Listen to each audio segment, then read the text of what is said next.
Så vi starter lige. Har I skiftet fod? Nå.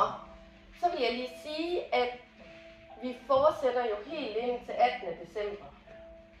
Det er vældig lang tid, så næste gang, der kommer jeg lige med en dato for jeg synes egentlig, det er så dejligt det her med, at vi er så mange, og det plejer jeg faktisk at gøre på min hold. Lige slutte af med, det er helt valgfrit, at vi lige drikker en kop kaffe og spiser en småkage, og det tænker jeg faktisk, vi gør først i december. Fordi lige pludselig, så er der nogen, der skal købe julegaver eller alt muligt.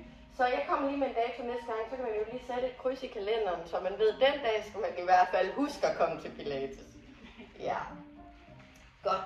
I dag der skal vi arbejde med stol, vi skal arbejde med de der bolde, og vi skal arbejde lidt med elastik. Så det er projektet. I må sætte fødderne i gulvet, lige mærke varmen nedad, stå et øjeblik, få dig lige rettet godt op, så starter med at finde længden helt ned fra dine fødder. Mærker den her kontakt, du har etableret, op igennem dine underben, knæ, let bøj i knæene, lår, bækken, hele vejen op igennem din mave, brystkasse, skulder, og hovedet er landet på toppen af rygsøjlen. Du står sådan fuldstændig centreret i dig selv. Og så må I faktisk godt blinke øjnene åbne, fordi vi skal lige lande os bagefter igen. Vi skal faktisk lige have fat i en af de grønne bolde.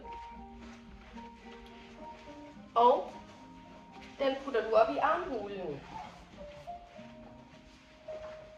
Og de lugter så meget i forvejen, at det er lige meget, man har været i badeleje. Så prøv at lade armen trykke ind imod her. Prøv lige at sænke skuldrene godt. Løft dig op. Ja, men prøv at se, om du sådan kan få den så måske lidt højere op. Det kan jeg da godt se. Der. Man kan godt trykke den lidt ind, så den holder pladsen. Ja. Og så trækker vi vejret ud imod bolden. Og ud, så ud. Gør det lige en gang mere. Tag en indånding. Tag dig tid til at fylde lungerne fuldstændig med luft.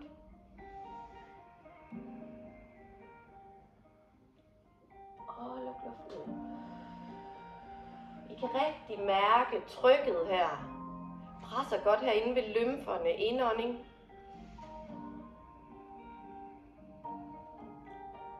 Og udånding. Mærk hvordan så ligesom brystkassen lukker sig blidt sammen igen. Tag lige en enkelt gang mere.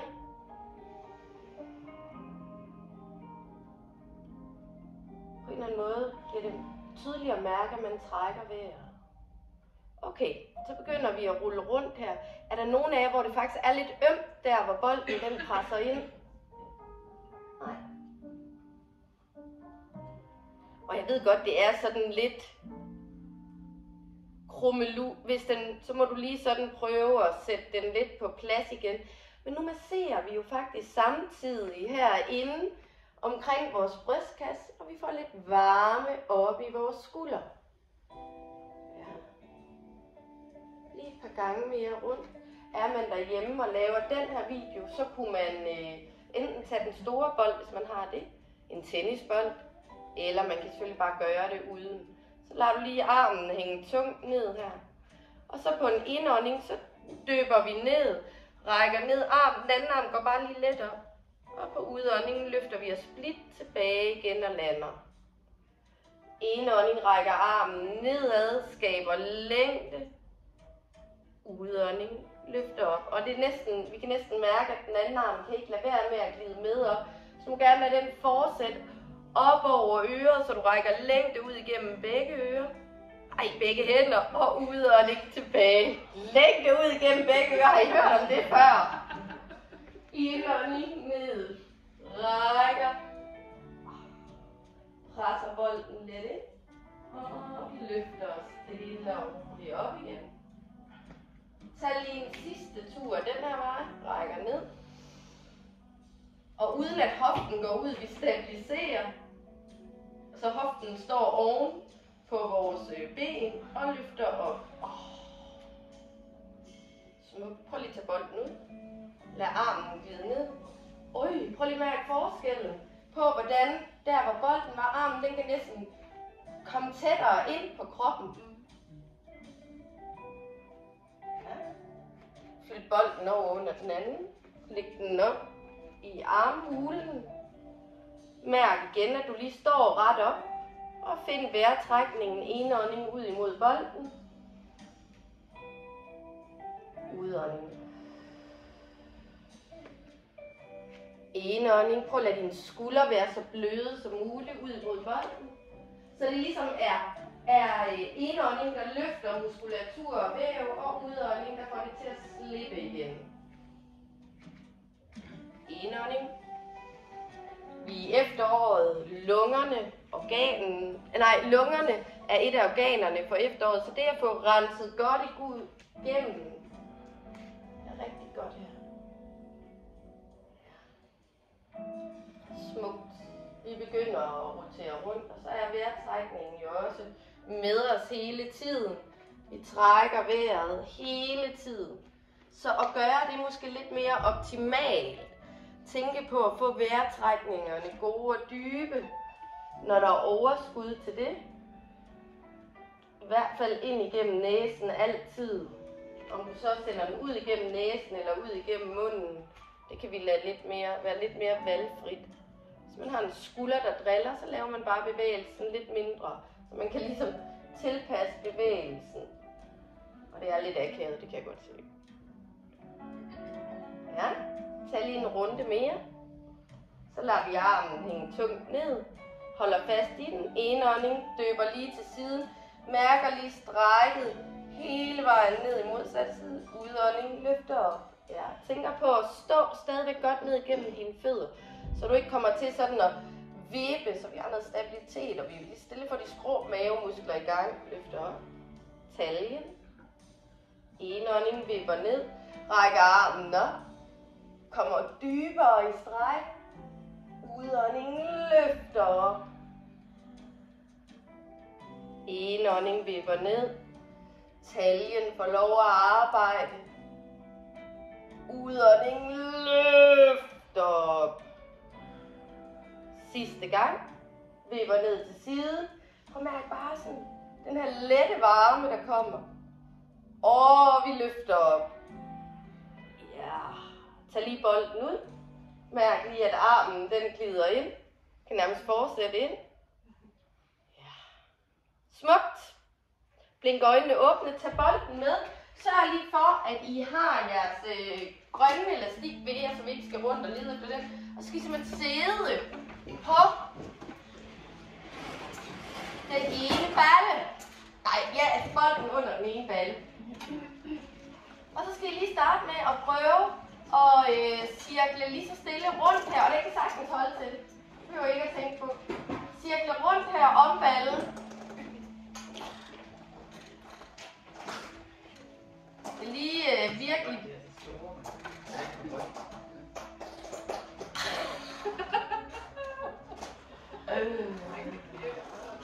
Knirke. Ja. Vi skal altid udsættes for noget her. Så prøv lige at flytte den over under den anden balle. Allerede nu, så den balle, du har været under, den skulle gerne... Ja, det kan altså godt lade sig gøre.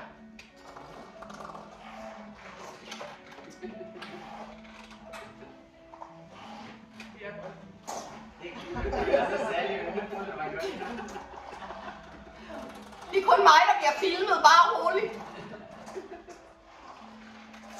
Ja, okay, prøv lige at komme ned.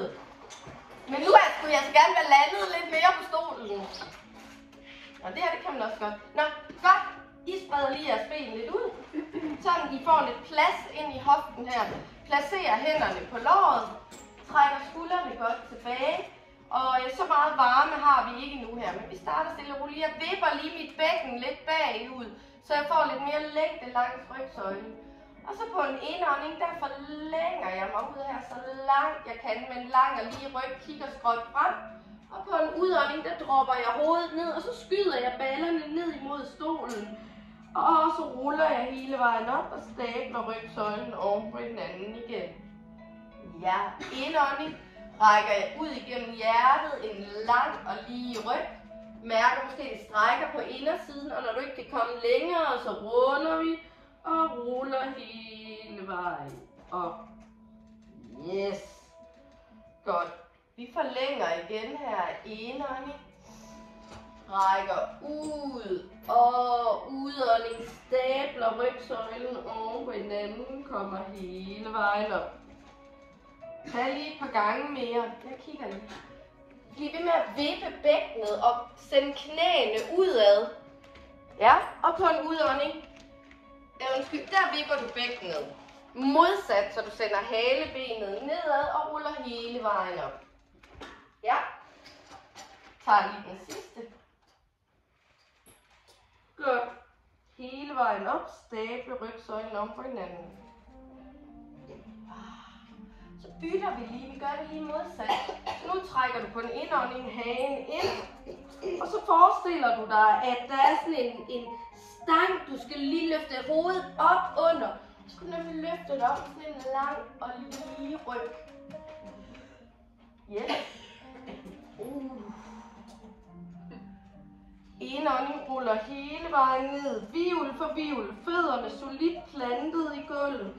Og så skal vi ud under den her stang, samle skulderbladene, løfte os op. Så det er en måde både at skabe bevægelighed og faktisk også komme ind og arbejde med rygmuskulaturen. Indånding ruller hele vejen ned, hvirvel for hvirvel. Ja, og på en udånding rækker du længde og løfter dig hele vejen op. Samler skulderbladene bagpå, så der bliver noget aktivitet på ryggen. Indånding ruller hele vejen ned. Krummer hvirvel for hvirvel. Så langt ned du kan komme. Ja, og så kigger du frem. Samler skulderbladene. Yes. Og løfter dig hele vejen op. Mega godt. Tag lige en sidste tur. Vi runder hele vejen ned. Og forlænger. Og løfter op.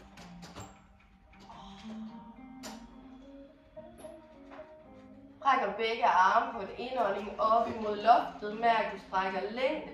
Og på en udånding, I må faktisk godt lige gå benene lidt ind. Flot.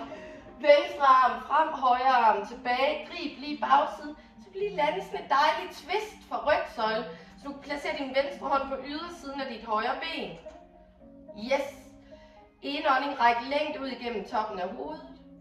Udånding, så kan du hive lidt i den højre arm og lige trække dig lidt længere rundt. Kig efter højre skulder.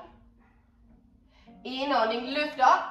Pladser bredde ud i siderne af brystkassen. Udånding, højre hånd på ydersiden af venstre ben. Grib med venstre hånd på ryglænet. Modsat. Ja, det er rigtigt. Og så sænker du skuldrene, løfter hjertet, løfter hovedet.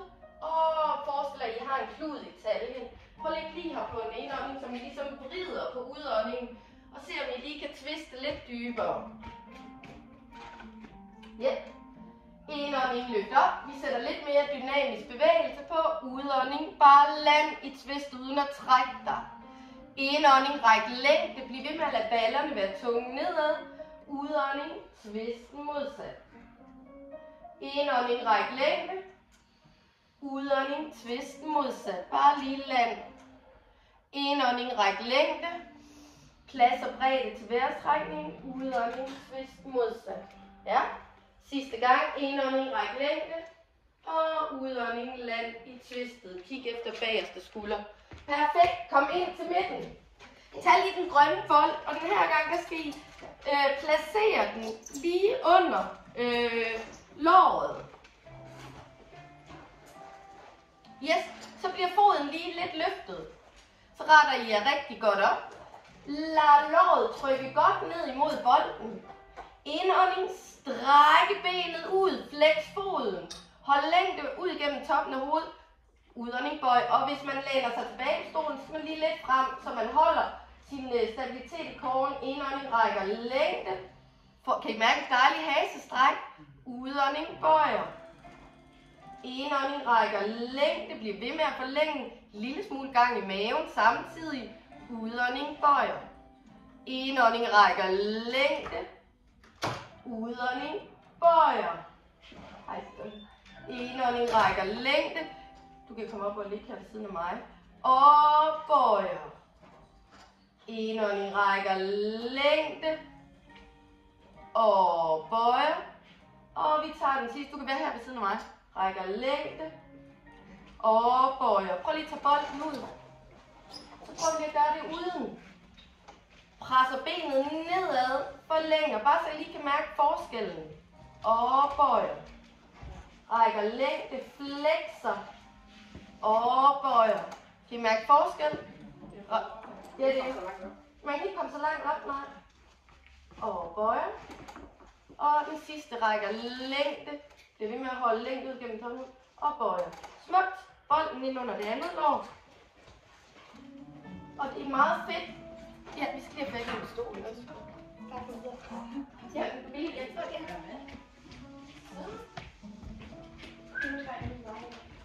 Sådan. Og får lidt bold. Og en. Så. Smukt. I placerer bolden under modsatte lår. Rækker længde. Indånding strækker, flexer, mærker strækket på bagsiden. Udånding, bøjer. Tænk på, at I ligesom skal skubbe, ja lige præcis skubbe foden væk. Og I skal ikke I må ikke læne jer op i stolen. Det er ikke sådan en rar stol, det her. Indånding. Og udånding, bøjer. Lige præcis. Indånding, flexer og bøjer. Og tænke på at sende låret ned imod bolden samtidig med. Så vi får masser af styrke ind i vores lår. Ja, der er nogle haser, der kommer på arbejde der. Ja. Strækker. Smukt. Bøjer. Så tager vi lige bolden ud. Lægger ud til siden. Lad låret blive tungt. Bare lige et par gange. Indånding. Sender låret nedad. Flexer. Og bøjer. Der er nogen, der har lidt længere ben, så er det lidt sværere her. Flexer. Og bøjer. Og den sidste flexer. Og bøjer. Okay, mega godt. Nu fik vi gang i lårene, så skal vi i gang i inder- og ydersider. Ja? Så ræk god længde i. Lægger bare bolden ud til siden. Indånding. Så går vi begge ben ud til siden. Udånding. Vi fører begge ben ind. Se om vi kan holde så meget længst muligt. Man må godt lige læne sig lidt tilbage. Begge ben ud til siden. Udånding. Før dem ind. Indånding. Begge ben ud til siden. Udånding. Før dem ind. Indånding. Begge ben ud til siden. Udånding. Før dem ind. Vi tager armene med. Indånding. Begge ben ud til siden. Pas på, at I ikke patter sidemakker ned. Åbner op og ud til siden. Og før benene ind. Prøv at mærke, hvordan maven den arbejder her også. Og før benene ind. Ja. Åbner op og ud til siden. Og før benene ind. Åbner op og ud til siden. Det vil sige, at I er simpelthen klar til, når I engang skal på plejehjem. Fører benene ind til siden. Ej, du er ikke. Indånding. Åbner op og ud til siden. Fører benene ind. Åbner op og ud til siden. Fører benene ind. Og den sidste, åbner op og ud til siden. Fører benene ind. I må godt lige kravle lidt længere ud til stolen. Ja, det er virkelig smart. Alle de øvelser, vi laver på gulvet, kan vi også lave på stolen. Nu læner jeg mig lidt tilbage. Ikke tilbage og have det rart. Her, hvor I kan mærke, at min mave laver noget. Jeg enten tager I fat her, eller har I armen her. Hoftebreddes afstand. Indånding. Prøv at løfte det ene ben op, ligesom når vi ligger på gulvet. Stadig længde. Udånding sænker. Indånding løfter det andet ben op. Ja. Udånding sænker. Indånding, så jeg bliver egentlig ved med lige have mig lænet lidt tilbage, så min mave er i gang. Ja, du kan prøve at komme lidt om sådan lidt frem med. Og så prøv lige at læne dig lidt mere tilbage. Der. Og så arbejder du der. Så har du lige lidt mere spændelse. Det må du også gerne gøre igen. Godt, Britt, det må du faktisk også gøre hende. Lige 5 cm længere frem på stolen. Og så kan du læne dig lidt mere. Yes! Er det okay? Ja. Men man må gerne tage fat, hvis man kan mærke, at det bliver for meget. Så man kan selv regulere øvelsen. Yes. Løfter. Kan I gætte hvad? Løft det ene. Løft det andet. Sænk det ene. Sænk det andet. Ej, tag lige fat. Løft det ene. Løft det andet. Sænk det ene. Sænk det andet. Igen. Løft det modsatte først. Løft det andet. Sænke. sænke, løft, løft, sænke, sænke, og den sidste. Tænk så nogle stole, kan være så frække. Sænke, sænke. Gå lige benene frem. Indånding, og så på en udånding. Fald, rul halebenet bagud, og så kan I nemlig komme ned og lade maven lande på lårene. Og lade hovedet falde nedad. Så får man nemlig sådan et dejligt stræk for bagsiden, for ryggen. Og så mærker jeg lige vejrtrækningen helt. Nu var den lige blevet lidt holdt før. Tag en god dyb indånding hele vejen ned til bagsiden. Og på udåndingen ruller du hele vejen op igen. Lander. Så tager du den, når du er oppe igen, den grønne elastik og putter op over dine knæer.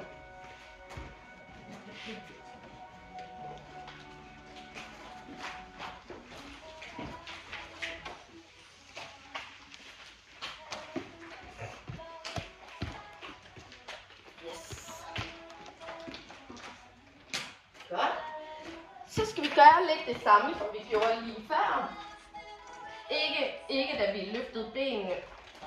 Placer den op over her. I må godt lige tage fat, for nu kommer der altså mere tryk på. Så skal vi åbne begge ben op og ud til side. Og lukke sammen.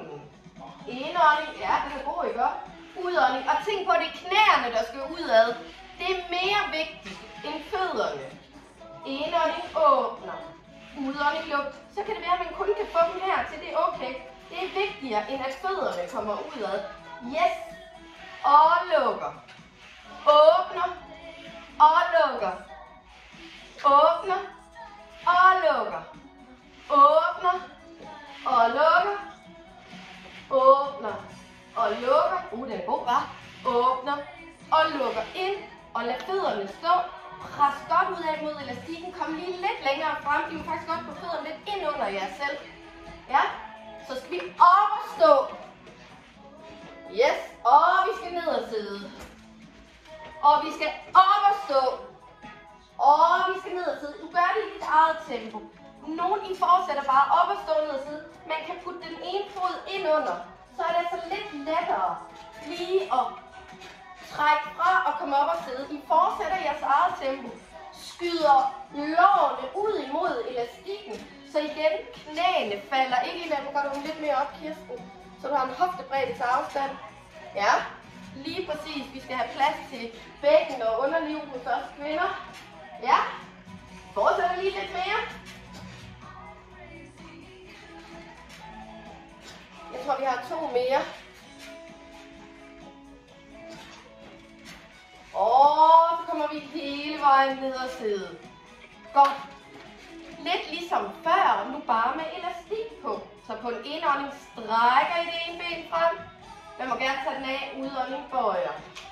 Strækker det andet ben, holder let spænding på. Og bøjer. Strækker.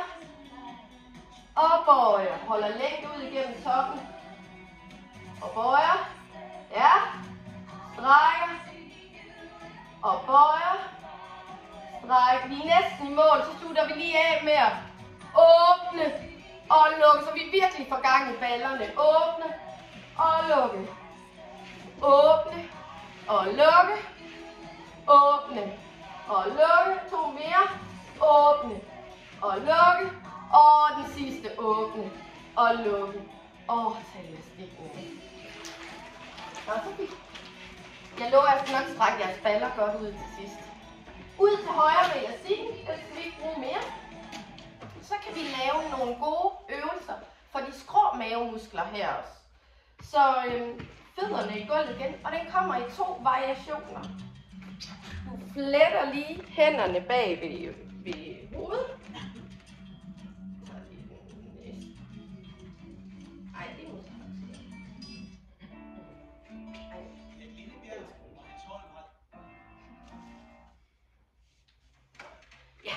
Rækker albuerne ud til siden. Så tager vi en indånding her med plads og bredde. Og så på en udånding, så får vi lavet en skrå mavemuskel. Så twister I, så I sender venstre albue frem imod mig. Højre albue tilbage, begge baller i gulvet. Indånding tilbage til midten. Udånding modsat. Twister. Indånding tilbage til midten. Det gør vi igen til hver side. Så ligesom da vi startede timen, twister vi den her gang. Der har vi bare armene bag ved hovedet, tilbage til midten. Og modsat. Kost i skaftet mellem dine albuer, så de flyver ind. Ja. Indånding tilbage til midten. Nu sender jeg venstre albue frem, højre tilbage, og samtidig løfter jeg højre ben. Så vi kombinerer alt det, vi har lavet.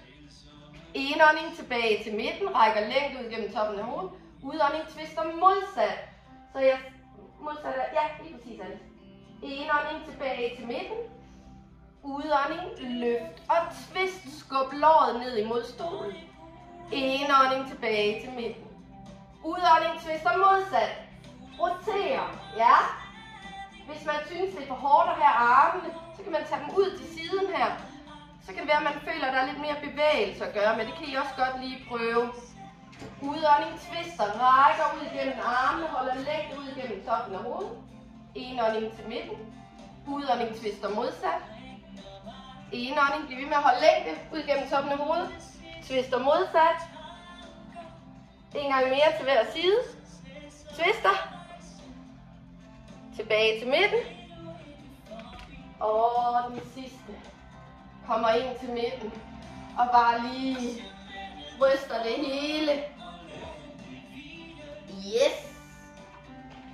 Nu skal vi se. Ja, mega godt. I skal op og stå. Fordi når vi har stolen med, så kan det faktisk være fedt at lave nogle andre balanceøvelser. Så nu skal I komme ud og stå på siden af stolen. Nogle øvelser kan man sagtens lave uden at holde fast i stolen, men nu prøver vi at sætte lidt mere på. Og man kan jo slippe, eller man kan stå kun med en finger, eller man kan have den som støtte. Så det første vi skal gøre, det er, at I simpelthen bare skal stå ret op, og lige nu har vi jo fået masser af varme ind i vores bækken. Det udnytter vi. Så jeg bøjer lige lidt ned i det ben, der er tættest på stolen. Det er forskelligt, hvordan I står. Så det er stærkt og holder mig. Så starter jeg egentlig bare med at stå og presse mit modsatte ben ud til siden. Prøv lige at komme ned og stå igen. Prøv lige at tjekke, at jeres fødder er parallelle. Så det vil sige, at I løfter med en parallel fod også. Så I ikke sender foden udad, men så skal foden ligesom følge den anden fod. Giver det mening? Altså sådan, så begge fødder er parallelle hele tiden, så vi får fat i ballen. Ja. Ud til siden. Har man lyst til at slippe, så man gør det. Flexer og løfter ud, ja. Den er rigtig god for ballen. Ja. Så sætter vi sådan, at vi løfter modsatte arm med op. Det gør lige pludselig noget andet ved balancen. Undskyld, samme arm. Og sænker. Indånding. Og udånding. I skal bare gøre, hvad jeg gør. Så skal I ikke lytte på, hvad jeg siger. Prøv at løfte hovedet, så I kigger frem på et punkt. Så vi modvirker den der telefonnakke, de mange har. Og man tager de pauser og råber, ja. Så løfter I op her, så holder I den oppe. Ja. Så skal vi sætte armen ned til benet. Nu skal jeg lige tænke, vi skal gøre det modsat. Ja, sådan her. Armen op, foden ind. Og så klapper vi, så vi gør det modsat. Og løfter. Klapper. Og løfter. Så er der noget koordinering. Klapper. Og løfter. Klapper. Og løfter. Klapper. Og løfter. Det er godt for standbenet, hva'? Klapper. Og løfter. Og den sidste klapper. Og løfter. Tag lige og ryste. Ja, vi har en side mere. Vi går over til den anden side. Starter lige med at stille jeres fødder parallelle, så de står ved siden af hinanden. Vores hjælpepind her retter os godt op. Indånding løfter benet ud til siden, bøjer let i standben. Udånding lukker sammen. Indånding løfter benet ud til siden. Udånding lukker sammen. Du kan slippe, hvis du lige herude lukker sammen. Har mod på det. Indånding åbner op til siden. Udånding lukker sammen. Åbner op til siden. Lukker sammen. Sætter armen med. løfter, bliver ved med at holde lige linje, så man ikke tipper. Yes, lige præcis, ja. Og sænker. Løfter og sænker. Løfter og sænker. Løfter og sænker. Næste gang, der holder du armen oppe og sænker benet ind. Nu har jeg den, det er sådan der. Og så klap, løft. Klap, der er koordinering. Løft. Klap. Løft. Klap. Løft. Klap. Løft. Klap. Løft. 2 gange mere. Klap. Og løft. Og den sidste klap. Og løft. Og ryst benene. Ja. Vi har så godt af os kvinder at blive stabiliseret og styrket her omkring balle, hofte, bækkenområdet. Og uden at vi faktisk gør noget aktivt, så står vi også og arbejder med bækkenbunden. I må lige komme bag ved stolen, og jer, der står tæt på væggen, I flytter lige stolen godt frem. Vi skal lige have et dejligt stræk, så I bakker lige lidt tilbage. Så jeg kommer til at stå cirka med min hofte placeret oven på mine ankler. Så dropper jeg hovedet ned mellem mine arme. Og så sender jeg mine arme lige nedad. Du må gerne bøje lidt i dine knæ. Jeg skal nok lige kigge rundt. Så kan du mærke, at du ligesom kan trække dit haleben længere bag. Det er den, vi faktisk nogle gange laver liggende på knæ. Men her er den egentlig så god, fordi at knæene ikke bliver bøjet sammen. Så man kan have fuld fokus på strækket i arme, skulder og ryg. Så du har en indånding ind igennem næsen, og du har en udånding, du forlænger ud igennem munden. Ja. Tag lige stående for et øjeblik mere.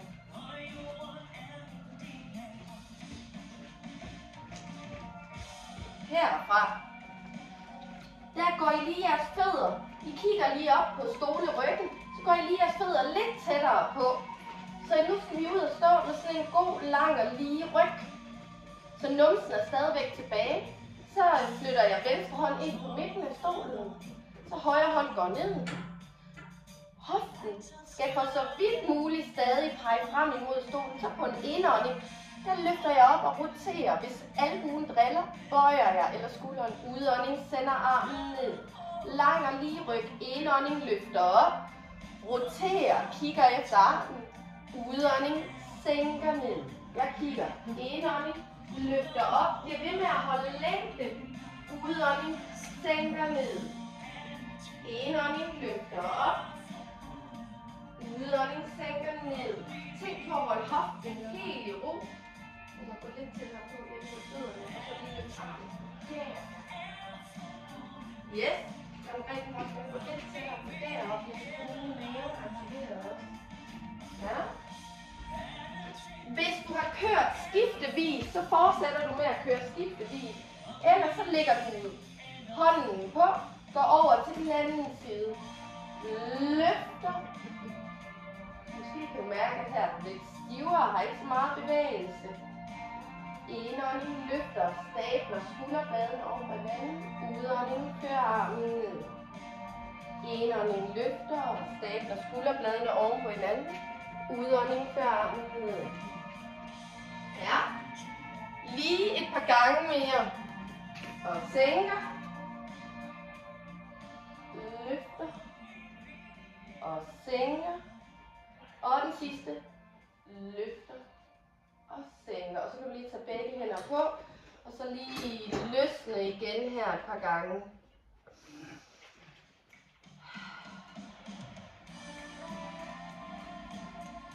Yes. Og den her stol, I slipper med hænderne og ruller hele vejen op og stå. Godt. Jeg kunne godt tænke mig, nu vi lige har godt gang i stolen, at vi lige får lidt mere til lårene. Skal I ud og stå? Stil jer lige alle sammen på højre side af stolen. Hvis der bliver for meget belastning på Kirsten, så kommer bare et ben. Nu har vi nemlig, sætter jeg mit højre ben her, cirka ud fra siden. Står jeg på venstre side? Det gør jeg, ja. Så sætter jeg højre ben, og I står på højre alle sammen. Sådan der. Så sætter jeg venstre ben frem, træder højre tilbage. Det ben, der er tættest på stolen, skal være fremme. Højre skal et langt skridt tilbage. Så langt jeg kan løfte hælen. I må gerne gå det lidt ud til siden. Så retter I jer rigtig godt op. Ja. Så bøjer jeg begge mine ben på en indånding og sænker mig lige ned. Ja. Og på en udånding løfter jeg mig op igen. Indånding, jeg bøjer begge ben. Sænker mig lige ned. Stolen hjælper mig til at holde balancen. Ja. Indånding. Udånding. Løfter op. Indånding. Sænker ned. Mega godt. Udånding. Det hedder faktisk en lunge, det her. Indånding. Og her, der vægtforskyder vi. Vi laver tit noget, hvor vi står på begge ben. Så derfor er det her også væsentligt hårdt. Indånding. Udånding løfter. Det er den her at sætte hagebenet ned. Og løfter. Vi tager lige 2 gange mere på den her side. Indånding sænker ned. Udånding løfter op. Og den sidste sænker ned. Udånding løfter op. Smukt, I må ryste jeres ben. Sundhedsstyrelsen er jo også kommet med nogle nye anbefalinger i forhold til, hvad det er for en træning, man skal lave. Og det er jo blandt andet 2 gange en halv time, når man er imellem 18 og 65. Det er ben, der er tættest på stolen. Tættest sætter I frem, det andet tilbage. Jeg tror aldrig, jeg lærer højre og venstre. Det tror jeg tilbage. I retter jer godt op. Og så kører vi igen. Nå, det er jo ved at sige, sænker os lige ned. Det er, at Sundhedsstyrelsen er kommet med de her anbefalinger til 2 gange en halv time styrketræning. Og når I er til pilates, de behøver ikke at være med tunge vægte. Og lave vægtbærende træning i sig selv er lige så fint. Så derfor så er I lige på vej ind i at indfri Sundhedsstyrelsens anbefalinger lige nu. Føles det ikke bare rart? Indånding sænker ned. Udånding løfter op.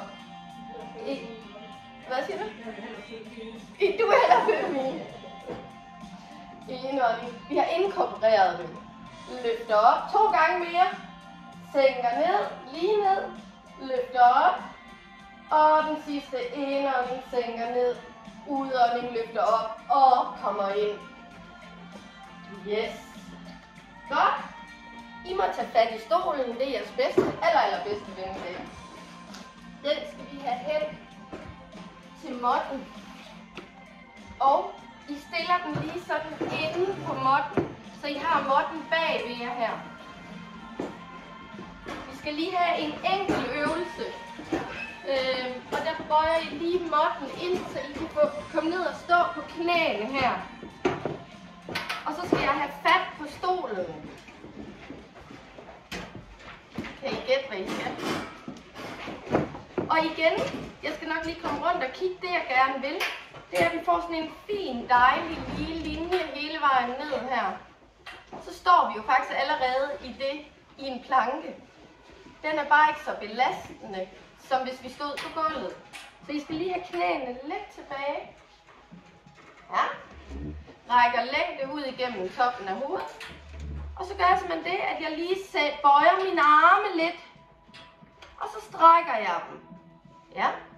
Så jeg bøjer mine arme let på en indånding, og så på en udånding, så strækker jeg. Indånding, bøjer mine arme. Udånding, strækker. Og jeg sender ligesom vægten ned i mine arme. Ja. Det er ikke så tit, vi har vægt på armene på den her måde. Ja, lige linje, så vi lader numsen komme ned. Det. Ja, og så bøjer. Kan du mærke, at vi gør noget andet? Ja. Ja, lige et par gange mere. Bøjer. Og strækker. Og den sidste. Bøjer. Og strækker. Yes! Så ligger I lige underarmene på. Ja, sidste gang her underarmen på. Og så sætter I armen på. Og armen på. Så I får lidt andet tryk i jeres arme. underarm, underarm, stræk, stræk, underarm, underarm, stræk, stræk, underarm, underarm, stræk, stræk, underarm, underarm, stræk. Skal I lige starte med den anden arm først? Nu tager jeg lige den anden arm. Den anden arm. Stræk. Stræk. Den anden arm. Den anden arm. Stræk. Stræk. Den anden arm. Den anden arm. Stræk. Stræk. Og den sidste. Ned. Ned. Stræk. Stræk. Fantastisk.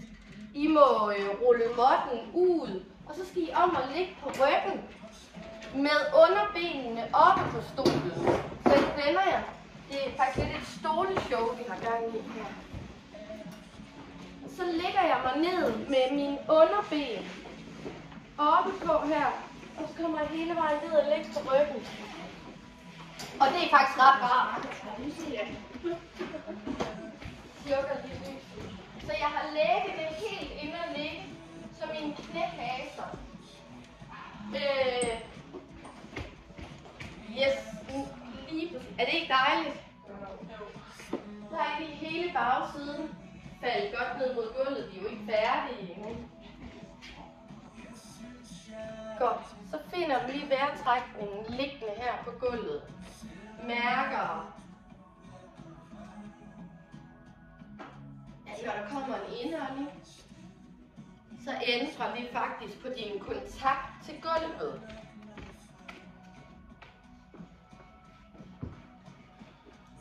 Godt. Næste gang der kommer en indånding, så vipper du bækkenet, ligesom den her fornemmelse af, at der var en dræbersnegl, som du trykker let ned imod.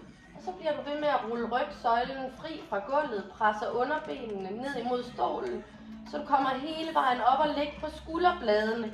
Den kender vi også fra alle de andre ting, vi har prøvet. Og så ruller vi stille og roligt ned igen. Holder igen. Og kommer ned og får rygsøjlen lagt i gulvet, hvirvel for hvirvel. Så kan det være, at du lige har brug for at mærke vejrtrækningen igen. Og når der så kommer en indånding, så trykker du letten i gulvet, maser skovsneglen flad og ruller hvirvel for hvirvel hele vejen op. Løfter numsen så højt du kan. Og så kan du lige så stille sænke rygsøjlen i gulvet igen og rulle hele vejen ned.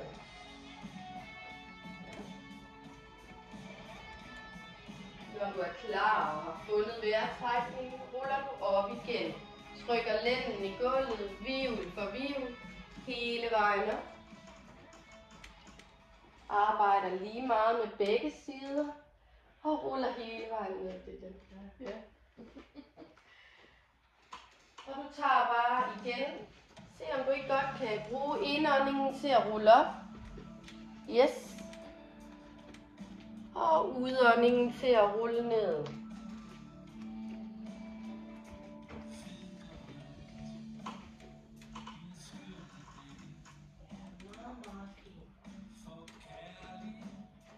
Og gør det et par gange mere.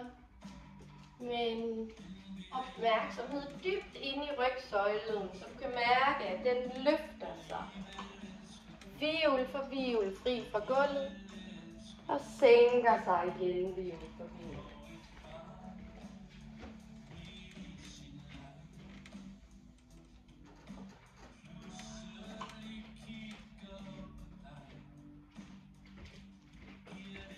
Ja.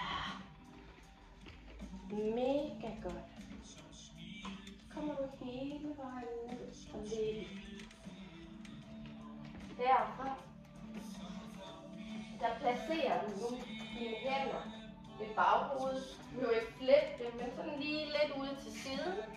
Så på den her, i dag har vi været rundt omkring vores mavemuskler på mange forskellige måder. Både siddende, liggende, lidt stående også. Så på en indånding, der bliver du bare liggende. Prøv at mærke, at du har sådan ikke trykket lænden i gulvet. At der er et let hul ind. Og så på udånding, der løfter du overkroppen op. Bare så højt op, som du kan komme. Så går lænden lidt i gulvet, det er okay. Og på en indånding kommer vi stille og roligt ned. Så vi løfter os op på udånding. Udånding. Løft op. Det her det er helt omvendt af, hvad der er naturligt. Indånding sænker ned. Udånding løfter op. Lad baghovedet hvile i dine hænder. Indånding kommer ned. Udånding løfter op. Albuerne ud til siden, så det er maven, der arbejder, og ikke nakken, der tager over. Løfter og sænker. Så fint. Løfter og sænker. Lige de sidste gange, der puster vi ud og løfter, og så rækker vi lige armene ned imod stolen. Fører dem tilbage. Indånding hele vejen ned. Udånding løfter, rækker armene ned imod stolen. Og tilbage, ned og ligge sidste gang. Løfter, rækker armene ned. Og kommer hele vejen ned og ligger her. Og lægger armene ud, sådan lidt ned langs siden. Nu kommer der to muligheder. Enten så gør man, så bliver man, hvis man kunne mærke, vi skal lave sådan et løfte igen. Hvis man kunne mærke, det var fint, sådan som vi gjorde før, så bliver man liggende. Eller så kan man lige bakke 10 cm tilbage, og så kan man placere sine fødder her på kanten af stolen. Den plejer ikke at flytte sig, så det satser vi på, at den heller ikke gør i dag. Så jeg sætter ligesom mine fødder på, og jeg kan lige vise, hvad det er, vi skal. Det vi skal, det er, at vi skal løfte numsen højt op her, og sænke ned igen. Så man kan vælge at tage den her, ligesom før. Eller man kan sætte fødderne på og lige gå 5-10 cm længere ud, som sådan en orm. Ja? Er I klar? Ja? Indånding, og vi løfter. Så højt op, som vi kan. Yes, krammer inderlårene sammen, og udånding, vi sænker os ned. Indånding, og vi løfter numsen højt op. Krammer inderlårene ind imod hinanden. Yes, og vi sænker. Og vi løfter. Så fint. Justeret til. Man kan også sætte fødderne i gulvet og lave øvelsen der. Så vi finder lige præcis den variation af øvelsen, som der passer til dig. Løfter og sænker. 2 gange mere. Løfter og sænker. Og den sidste. Løfter og sænker. Og bare lige stræk benene ud. Gør, hvad du har brug for.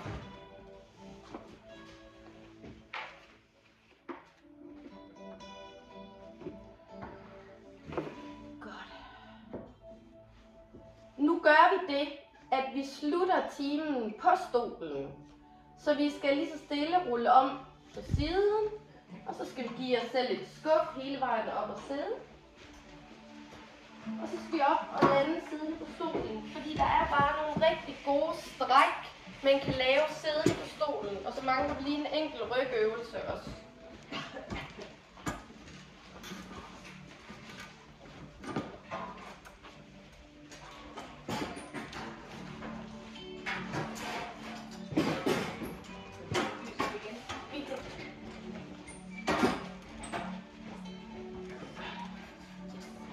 Og jeg håber, I kan fornemme, at det er jo ikke sådan en varme, man får, når man har lavet pilates, som om man har været ude og løbe 10 km eller 5 km. Det er heller ikke meningen. Det skal være sådan en pulserende varme, der kommer indefra ud, som også er med til at udskille en masse affaldsstoffer. Så husk at få noget at drikke både inden og efter timen. I sætter jeg lige med sådan en god hoftebreddes afstand. Så tager I lige hænderne på låren. Vi mangler lige en enkelt rygøvelse. Og jeg glemte måske at lige forklare det i starten rigtig godt, når jeg siger vip i bækken. Vi kommer alle sammen tit til at sidde sådan her og skyde numsen ind under os selv, så bliver vi lidt forkortet bagtil. Så den her fornemmelse af, at jeg lige ruller mig om på den anden side af mine sædeknogler, kan I mærke, det giver sådan en god længde i ryggen. Ja. Så fører I hænderne ind på panden. Og så er det faktisk den øvelse, vi laver liggende på gulvet, vi tager her på stolen. Så får vi et stræk med til vores inderlov også. Så på en indånding, der sænker jeg mig ned, og nu skal det kun være med en lang og lige ryg. Så lige så snart jeg kan mærke, at nu kan jeg ikke komme længere, så på en udånding skal jeg bare op igen. Ja. Indånding sænker mig ned med en lang og lige ryg. Udånding løfter mig op igen. Bliver ved med at holde den her lange ryg. Indånding sænker ned. Udånding løfter op. Nogle kan gå længere, nogle kan gå kortere, alt efter hvor meget bevægelse specielt man har omkring bækken, hofte, lyske. Sænker ned. Løfter op. Vi laver den lige en lille smule om. Så på en indånding sænker vi os ned. På en udånding, der kigger vi lige over til højre, så vi får en rotation i rygsøjlen. Indånding tilbage til midten. Udånding løfter op. Så tager det stille og roligt i etaper. Indånding. Udånding. Twister og kigger op under armhulen. Indånding tilbage. Udånding. Løfter. Jeg kigger lige en gang.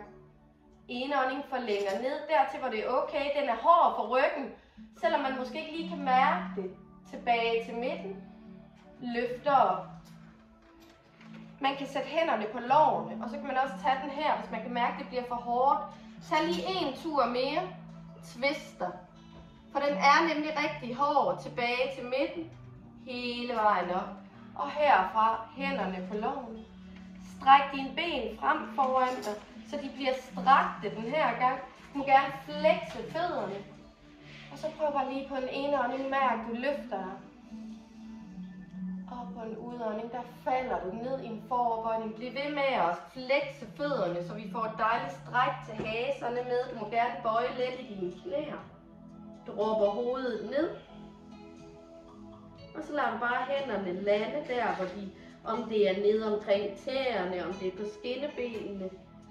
Og hvis du ligesom trækker hagen ind, så kan du faktisk mærke, at du får et stræk helt op i nakken med. Jeg kigger lige. Og så skal du trække vejret her også.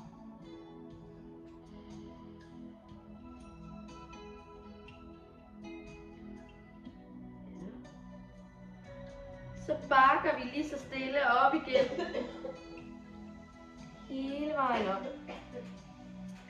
Ja. Så må du godt lige komme tilbage på stolen. Så du kommer ind og lader min lænd lande her. Så griber jeg bare lige hernede på bagsiden. Så lader jeg skulderbladene glide ned omkring. Og så skal vi læne os bagover. Så vi kommer ud og ind og får åbnet brystet. Og så kan man ligesom blive støttet i den her bag. Jeg ved godt, for nogen er det også ret grænseoverskridende. Men forestil dig, at du ligesom åbner din forside op og trækker vejret frit ind her i forsiden. Du bliver holdt af stolen. Indånding. Og udånding. Man kan støtte nakken, hvis man synes, det bliver for meget. Og bare lade den slaske bag. Så kan man lige placere hænderne her.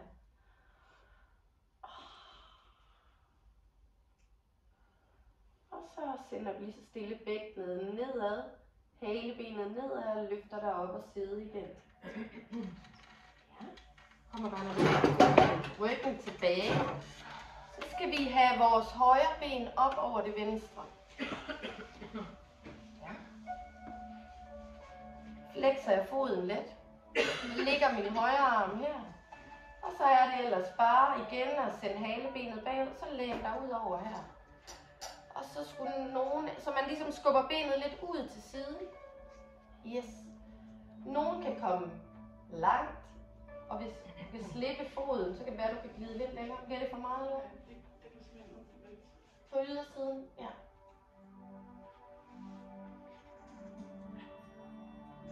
Så skulle I gerne kunne finde et ballestræk.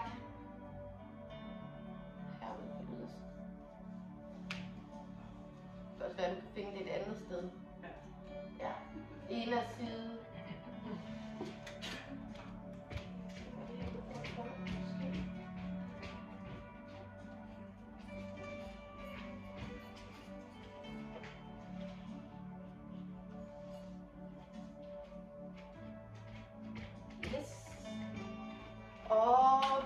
også stille og roligt op ad strækket igen.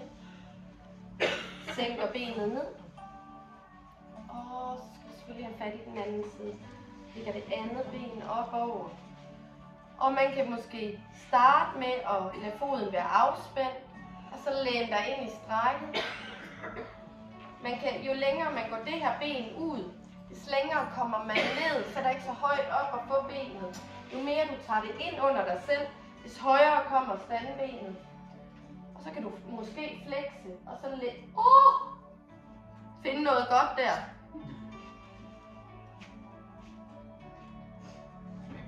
Og hvis man er meget fleksibel i sine hofter og sine baller, så kan det være, at man ikke kan finde noget.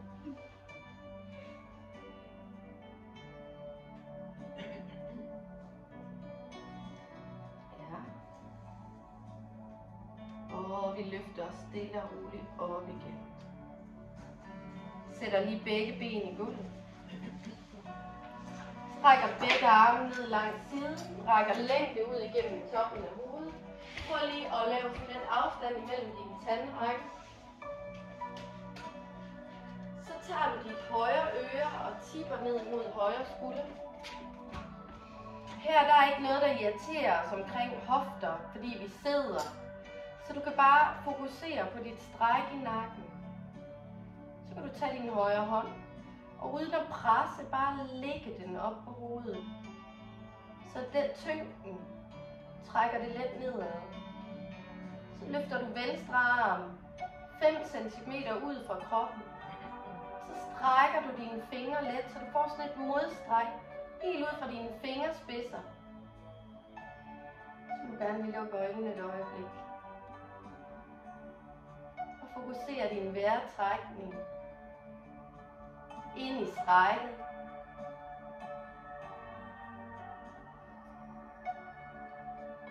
Og så lad din venstre arm glide ned. Prøv slip med din højre, så den kommer ned, så hovedet bare er helt af sig selv. Hvis du stadig har lukket øjnene, så bare bevar det. Ellers så åbner du dem for at orientere dig, og så let løft hovedet op på toppen af rygsøjlerne, så kan du sådan mærke virkelig forskellen på siderne. Så tipper du venstre øre ned imod venstre skulder.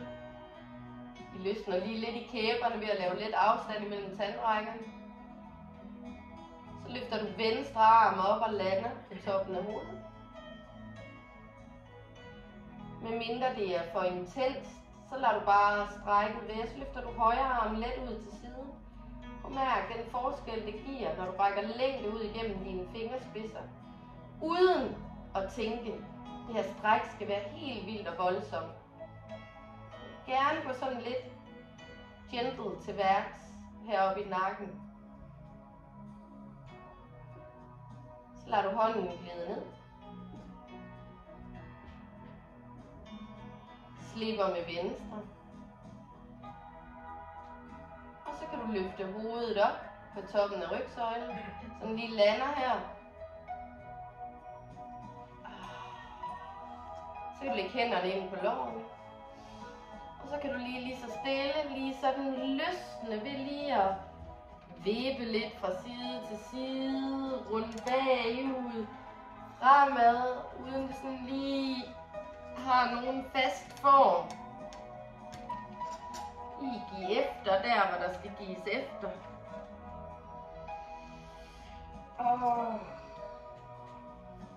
Så simpelthen kom ind tilbage med sådan en lang og lige ryg. Så løfter du din højre arm strak op imod loftet. Så bøjer du den og lægger den ned på den venstre. Og så klapper du dig selv til. Et voilà! Ja.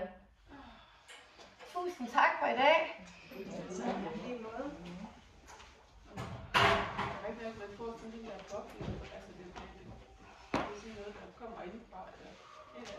Lige præcis, ja.